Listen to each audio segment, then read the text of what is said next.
Welcome, Sens Talk. Here comes Sens with a pass across. Oh, he scores! He bats it in! Tim Stutzler wins it for Ottawa. Triple Grant is going to put the finishing touches on an Ottawa win. Oh!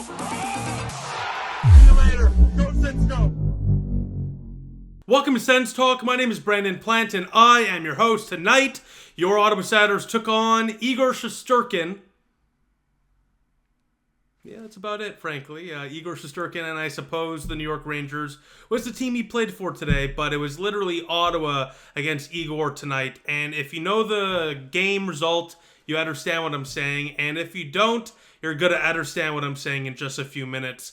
Because my goodness, that was prime Patrick Waugh. That was Dominic Hasek in his heyday. That was Marty Brodeur in, the best moments of his career. That was one of the best goalie clinics, one of the best goaltending performances I have seen in years. The sheer amount of ridiculous 10-bell highlight reel save of the year candidate stops from Shesterkin alone just tonight against your Ottawa Senators was, if you're a Rangers fan, I'm sure exhilarating, and as an Ottawa Senator fan, the complete opposite, of course. So, before we get into that, let me just break down, look, it's the month of November. For Sens fans, this is probably your least favorite month. Now, my birthday is in November. We're just a couple of weeks away, so I'm a fan of Novembers, but certainly not because of the Ottawa Senators. The Ottawa Senators, let's just say, are not a fan of Novembers. Because look, shout out to friend of the show and Sportsnet writer Alex Adams for the stat, but just take a look at this. Unbelievable. Don't take my word for it. Just take a look at the stats. November in the Ottawa Senators is like oil and water. They don't mix whatsoever. Since the 2021-2022 season, the Ottawa Senators have a combined record in the month of November of 9-24-1. 24-1. That is horrendous. That is despicable. You can't even justify that record. It makes no sense. It's not like the Ottawa Senators the last couple of years have, iced terrible teams. They've had a lot of skill. Just for some reason, the month of November has been the Achilles heel for the Ottawa Senators. And now as we enter into the month of November, should we be concerned about the Ottawa Senators and how they've been this year? If you look at your screen right now, last season compared to this season in the month of October, a lot of the stats seem very similar. Of course, that power play is a main outlier, and the expected goals for percentage in all situations is way down compared to last season. So what I say about this is, look, these stats are important. It helps paint a picture of this team potentially for the remainder of the year, but that's also a 9-game sample size. Not too much whatsoever, and more so, you're missing Perron, you're missing Shane Pinto, you're missing Zub, you missed Allmark for a lot of those games, and Ottawa still, in the month of October was above 500. So, again, take those stats with a grain of salt. I'm just here to inform you, but again, Ottawa in the month of November, 30 days, 14 games, 7 away, 7 on the road. This is make or break time. So let's see, if those stats paint the picture of this team or are kind of just a short sample size. But again, November, so key, and it all starts tonight against Igor Shesterkin and I guess the New York Rangers. As Linus Ullmark starts for Ottawa, and Shesterkin, of course, starts for the New York Rangers. Same lineup as last game for Ottawa as well. While the New York Rangers, they're a fantastic team, which is why the result of this game isn't exactly the end of the world, in my opinion. If we were playing a team like, no disrespect to like Calgary or Columbus, by the way, shout out Columbus, they're in a playoff spot, but one of these teams who aren't a cup contender and aren't a team that is expected to be, one of the top teams in the National Hockey League, I think I'd be much more upset. But considering the fact we got goalied by, frankly, a top 10 team in the National Hockey League, who have won 6 out of their 9 games this year, let's just say the result and the way the Sens played leaves a lot to be considered, but also is encouraging in its own right. So with that, enough pregame rambling, enough this, enough that. Let's get right into it, to the first period of play. The first couple of minutes, I thought Ottawa was going to run away with this game. I mean, in those opening 2 minutes alone, Ottawa had multiple scoring chances, and that certainly would continue throughout the game. But unfortunately, just a few minutes in, Josh Norris would get beat easily off the puck near the blue line. Travis Hamonic in no man's land just stands there, screens Linus Ullmark, and, he does it all there for the Rangers as Panarin picks his corner past Ullmark to put the Rangers up by 1. It's 1-0. The bread man lets it rip. That's a brutal goal there for Josh Norris. He can't lose that puck so easily. He can't get worked off that puck so easily. And Travis Hamonic, I mean, again, it's a tough situation for him. But when you're one-on-one on the shooter, challenge him. Block the shot. Do something. Don't just stand there and take the view away from Linus Ullmark, which is exactly what he did. And, you know, the Rangers benefit. The Senators certainly did not, as Ottawa is down by 1-0 early on. Again, Ottawa would continue to push and push and push. Josh Norris would try to seek retribution just a few minutes later, but he would be robbed on one of the many highlight reel stops from Igor Shesterkin tonight, as he made a massive paddle stop on Josh Norris, which, frankly, if that goal went in, I think we're looking at a very, very different score in this one, because Ottawa certainly all night did not take their foot off the pedal. We continue on, and the remainder of the period, it's all Ottawa. They hit a few posts in that first period alone. They got some really, really good looks. They missed some wide open nets. Sure, a couple of those were stopped. A couple of those you have to bury. Ottawa missed their chances, and when they weren't missing those chances, Shesterkin was robbing them in the most spectacular way if you're a Ranger fan. I mean, again, I'm a goalie nerd, so I can always appreciate a fantastic start by a goaltender, just preferably it's not against their team, obviously. But after 20 minutes of play, it is 1-0 Rangers. Some people already on Twitter were like, oh, it's the November Blues. The Sens are done. Here come the old Sens.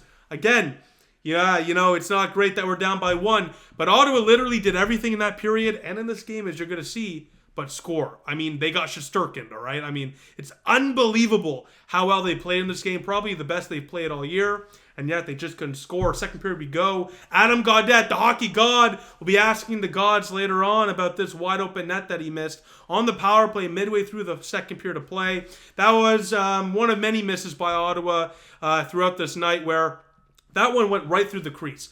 That one was a mere few inches away from going off the post and in. I mean, we're talking about inches. So multiple posts already in this game. Wide open net miss. Say what you will, but Igor Shesterkin and how fantastic he played, he did. But Ottawa has to bury these chances, especially when you're playing against a guy like Igor Shesterkin. So let's just say Gaudette, you know, got some retribution later on in this game for that. But again, that was the trend for Ottawa throughout this game. They would either get goalied or they would miss the chances they would have to bury. Because on a goalie like Shesterkin, you're only going to get a few amount of opportunities where you can really put it into the back of the net. You have to capitalize. Ottawa did not. Later on in the game, in the second period of play, Claude Giroux, G money was not money there. Shesterkin was money. Glove stop on a one-time chance. What a save by Igor Shesterkin. If you're a Rangers fan, you should be sweating bullets right now, because this guy is going to make $12.5 plus million, especially after that performance tonight. But again, if I'm the Rangers GM, I give Shesterkin a blank check. You write it off, you send it off to the bank. No big deal whatsoever, because a guy like that is worth all the money in the world. He is so good and was single-handedly the difference maker in this one. Ottawa, in that second period of play, outshot the Rangers 13-4. Remember, we're not playing a bottom feeder team. The Ottawa Senators were playing the New York Rangers, a team with cup aspirations, a team with a top goalie in the frankly, the top goalie right now in the National Hockey League. This was a team with multiple 40-plus goal scorers. This is a fantastic team, and the Ottawa Senators were dominating. They weren't going toe-to-toe with the Rangers. They were dominating, but they missed their chances, and the chances they got that weren't missed, Shesterkin robbed them. To the third period we go. Well, the Rangers are 5-0-0 and leading after 40 minutes of play. The Ottawa Senators are a scrappy team. They don't go down without a fight, but unfortunately, early on in the third period of play, Travis Hamonic loses his man out front. Lafreniere sneaks in for the easy tap-in. They extend the Rangers' lead to 2. It's 2-0. You can blame Hamonic on this goal. I partially blame him. I also blame the other guys on the ice there. Understand that the forwards have to push out a bit and push the guys to the boards. Hamonic has to have that guy Lafreniere and cover that front of the net. But they let Chittle in way too easily to get that pass off. And for Hamonic, what's he supposed to do? Dive and potentially get in the way of Ullmark to make a stop? What's he supposed to do? To stand there? He did the awkward thing in the middle. It's a split-second decision. But again, it's a rough game for Hamonic, so I'm not going to make all the excuses for him. He certainly plays some part of the blame on that goal, but I think Twitter or X, whatever you want to call it, was a bit too harsh on him on that goal, because again, that was a quick breakdown off a turnover along the boards. It happens. Originally, I thought that puck went in off Hamonic and in. If that was the case, I wouldn't be so calm right now. But either way, not a great game here for Hamonic, obviously. I just want to be less harsh on him, especially on this goal. The first one I'll be harsh. This one, less so. Tough spot to be in. And I just think, that's more of a team breakdown. But again, you do want him to cover left when you're out front there. That is for sure the case. But anyways, Ottawa would keep on pushing. And I have to admire Ottawa. They would keep on pushing regardless of the early goal regardless of all the ridiculous stops that Shesterkin would make. Ottawa would continue to play the same consistently for the 60 minutes in this game, and it finally pays off. The hockey god brings Ottawa back to within one. His 5th goal in the last 4 straight games. Adam Gaudette, 4th line center, more like 1st line winger potentially. This guy is on fire. He slams home a one-time pass there from Brady Tkachuk, Al Capitano, to make it a 2-1 game. Ottawa suddenly has some life late in the 3rd period of play. But as usual, Igor Shesterkin in the final few minutes, I don't even know how to describe it. It was unbelievable. I mean, you've seen multiple clips. You're going to see some clips now here as well. I mean, the saves Igor Shesterkin was making were, again, prime Patrick Waugh. I mean, this was unbelievable. We got Shesterkin. You know how we say the other teams get sensed? We got Shesterkin tonight, ladies and gentlemen. There's no ifs or buts about it. Against any other goaltender in the National Hockey League, other than a couple like maybe Connor Hellebuck or something, the Sens easily win this game. Yeah, look, I'm just going to get to it now. Sens lost 2-1. What a heartbreaking loss. I'm not going to lie. I mentioned it in one of my last videos. It's not must-win game territory. I just think, and I'll say it again, the Ottawa Senators have to go into every single game expecting and desperate for a win. Because people say, we need a win now. Oh, we're going to need a win to keep up. No. Just win the games. Because you can't control what other teams do. We can control what we do. And at the end of the day, another loss here. That's like the 3rd loss this season where Ottawa deserved the win or at least a point, got 0 out of it. That's what matters to me. I don't care about the moral victories. And I certainly don't care about what other teams are doing around, the Atlantic Division or in the Eastern Conference. I care about us winning. That's all that matters. Because at the end of the day, as long as we win, we'll get into a playoff spot, no matter what the other teams are doing. But when we lose these close games where we're the better team by far, I don't care about the moral victories. I don't care about the excuses. It is going to cost them when it comes down to April, because these are the games they needed to win. Ottawa now falls to 1-4-0 on the road this year. They are overall, though, 5-5-0 on the year. And keep in mind, this is why I'm not even close to panicking. And yeah, again, you need this win. You need to absolutely at least pull off a point out of this game, especially after a couple other losses this year already, where it was a similar case, not in terms of the goaltending clinic, but in terms of Ottawa was the better team, but they couldn't even get a point in the standings for it. You have to get points. However, 5-5-0 while playing multiple Cup champions already this year, Florida, the Avalanche, Vegas, these are not easy teams. The Rangers are a team that were, always in the cusp of making or winning a Stanley Cup, I should say. So Ottawa has had a very, very tough schedule. And the fact they're outplaying, these teams consistently is a great sign. The bad sign is they're not finishing and they're not winning. Now, plenty of time to correct that. We have 72 games left in the season. But again, these are the games if, in April when we're on the outside looking in potentially, that we're going to be like, maybe not this game specifically because Shesterkin was so ridiculous, but there's other games. You're going to be like, I just really, really wish we could have at least got a point or two out of that. That could be the difference, and that's why I'm not frustrated about the performance because, again, Ottawa was fantastic. I'm frustrated about the result. Ottawa, in the final 40 minutes, outshot the Rangers 33-9. I mean, come on. Igor Shesterkin was the lone difference in this game, and just to round it all into form, Ottawa outshot the Rangers 41-18 in this game. They had 12-plus high-danger chances.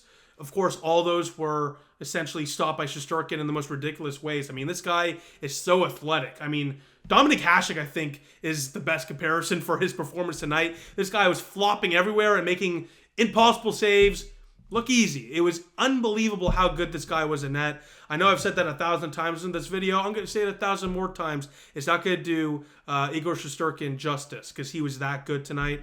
Multiple posts as well for Ottawa. While the Rangers blocked 22 shots, they took 5 penalties. The Ottawa Senators dominated this game. The Ottawa Senators were the better team in this game, but the Ottawa Senators lost that game, and that's all that matters, unfortunately. That's all that matters. So, and one last thing. Shot attempts 88-34. I mean, one of the better games, if not the best game the Sens have played this year. But again, they lose. So let's see if they can bounce back tomorrow against the Seattle Kraken at 7 o'clock. Hopefully for another show, and former Ottawa Senator Joey Decourt starts in that one. That would be pretty cool. Hopefully he gets a tribute of some sort. But again, tough loss. It's hard to be upset because, again, shot attempts 88-34 kind of tells all you need to know. We discussed Shesterkin, but it's just disappointing because, again, you know how tough the Eastern Conference is. You're going to need these points. So it's very encouraging to see them playing this well and this consistent through those 60 minutes. Never took their foot off the pedal. But again, you're going to have to start capitalizing on those missed chances, and you're absolutely going to have to start winning these games, or at least getting points out of these games, because you can't keep on taking goose eggs from games you deserve to get at least a point out of. But besides that, let me know what you think in the comment section down below as always. I will see you all tomorrow night when Ottawa looks to get back on track and above 500 against the Seattle Kraken. I'll see you all then. Go Sens, go.